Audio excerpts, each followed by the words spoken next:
I'm Nick Zawald. And I'm Chris Bryant. Welcome to this week's installment of the show.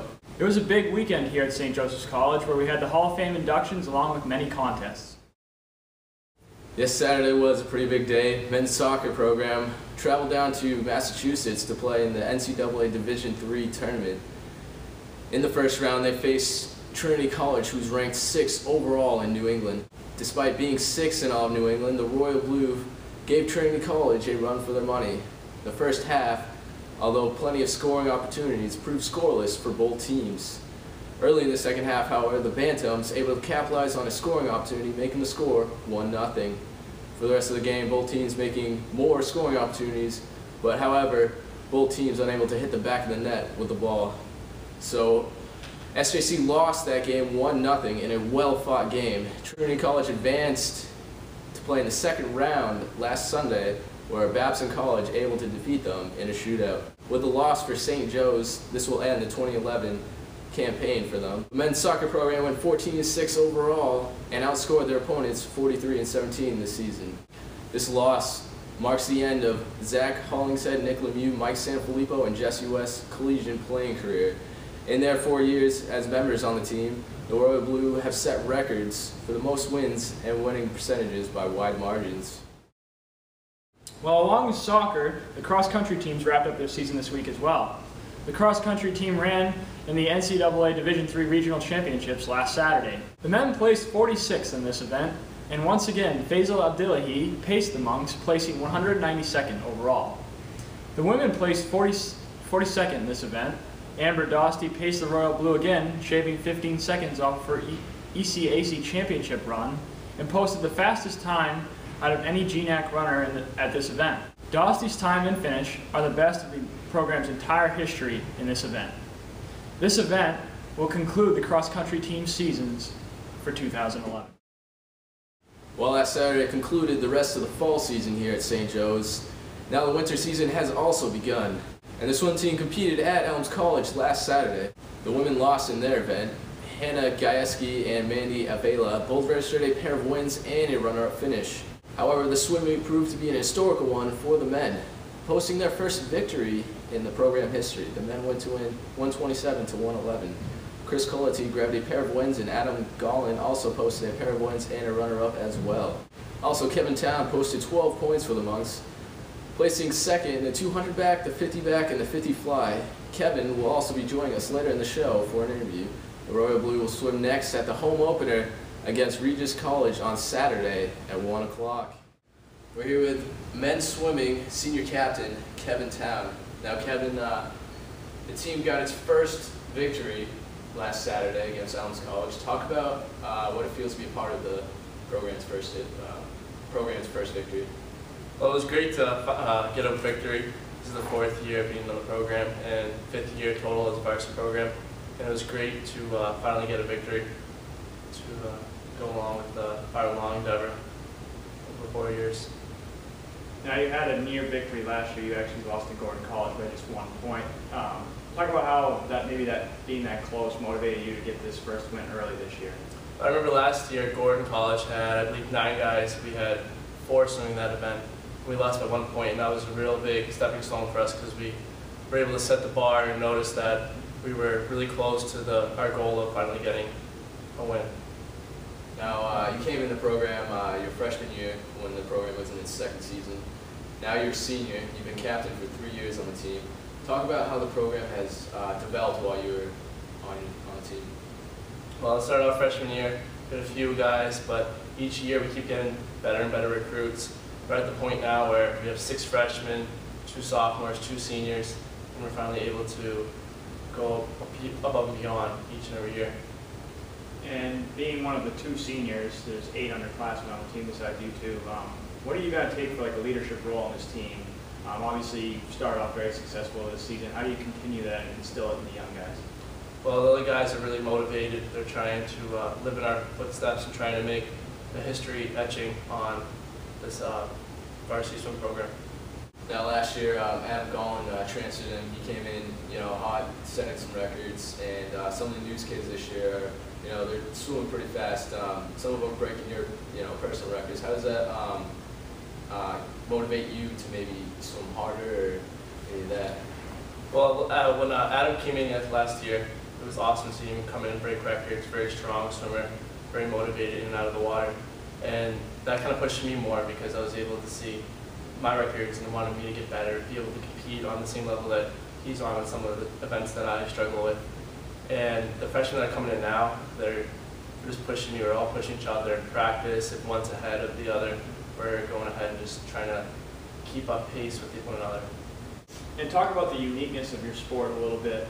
It's one of the only sports where the women get to compete with the men, and obviously the women have been very successful not only with their numbers but with their showings in the last few years. So now the men's program is really starting to take off, and you're a part of that. Just talk about that unique ability to compete with the women too.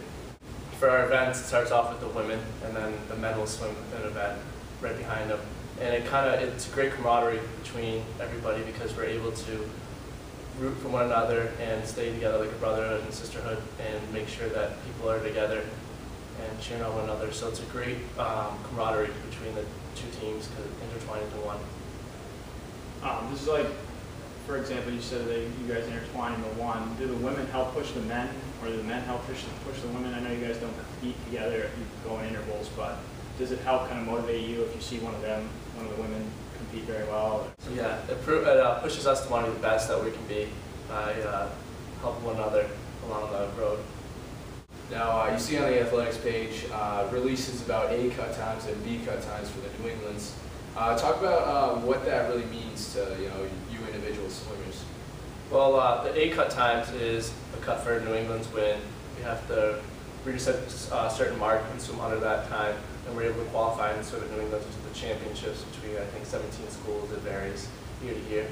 And the B cut times are a slightly slower time, but you can still qualify for New England's if you've made an A cut and B cut. So it's pretty much you want to beat that time, that cut, so that you can swim at New England's for the championships. Yeah. Do you guys find that just seeing all these releases as some kind of motivation to try to make the A cut time? I know that some people struggle sometimes just creating an A cut time, and it is a motivation to break that mark and be able to swim at New England's. And tell us a little bit about your experience at the New England's. You've been there 3 times now. The teams seem to get better in the last 3 years. Just talk about that unique experience. Yeah, New England's is very interesting because there's a lot of schools that go there, and you get to compete against people all over New England, different ability-wise, and it's very competitive. A lot of people's emotions get involved with swimming. We see a lot of people making their personal best, making national cuts, and New England's is just a great opportunity to be able to compete with the best of the best in New England for Division 2 and 3 schools. So we always look forward to swimming well at New England's, making our personal best. Now, do you want to elaborate a little further on how the team, each year they've improved? Yeah, my first year when we had to swim for New England's, it was, I think, we only scored like 12 points. It really wasn't that many points. And then each year we scored more and more points. This past year, during the regular season, our last meet, we lost to Gordon College. And at New England's, we actually outscored them in points. And our relays did really well for the time drops. We broke a lot of records at New England's. I was able to get an 8th place finish and get medal and get 10th and 12th place. And then a few other swimmers got pretty close for the swimming finals. And it was awesome just to see that everybody was well motivated to swim well at New England's. And I'm really looking forward to this year's New England's. Now, being down there 3 times, how are you going to maybe describe the experience to the new freshmen this year, or the sophomores who haven't maybe been down there? Just tell them what it's like, how to get them prepared for it. Well, you just go out and swim your best race. You're competing against kids that they're exceptional. They're really good. They're the best of the best.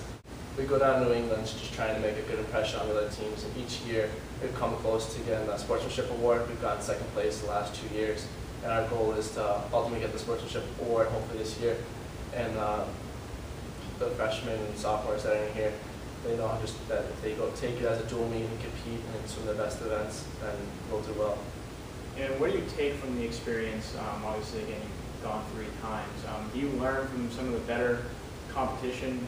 Do you take things back and maybe teach the younger guys, different techniques or different ways to go about preparing for them? Do you learn from that experience? Yes, we learn from that experience. We once you kind of watch somebody maybe get 1st place, 3rd place, you're like, wow, I want to be up there next year. So each year you strive to maybe reach that goal to be in the 1st place, top 3. And each year. That's what we try to do, is get better placing each year. Is there anything you'd like to add? Yeah, it's been a great 4 years under Coach Hawk. He's been a very great backbone of the swim team. Ashton graduated a couple of years ago and came on as assistant swim coach last year, the year after she graduated. And she's led by example through her role in swimming, doing really well in swimming, and then coming here and helping, coaching us, and giving us the insight of what's it like to be on the other coaching side, and helping us want to improve each year to get better and better with our time drops. And it's great to see the recruiting effort of our freshman class that we have this year on the men and women's side, and how good of swimmers they are. And the coaches have really been pushing us in and out of the water so that we can be better individuals and be better swimmers. All right, well, thank you for coming down, and good luck with the rest of the season. Thank you. Along with the other sporting events on Saturday, there was also the Hall of Fame induction ceremony, which was the 9th class to be inducted.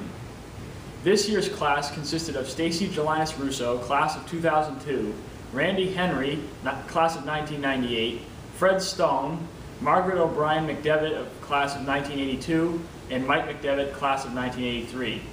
With this year's inductees, there are now 59 Hall of Famers at St. Joseph's College. Thanks for joining us this week on the show. And thanks for showing all your support with the fall sports this year, and we hope to see continued support throughout the winter. And follow us on Facebook and Twitter to get even more updates on your SJC athletics.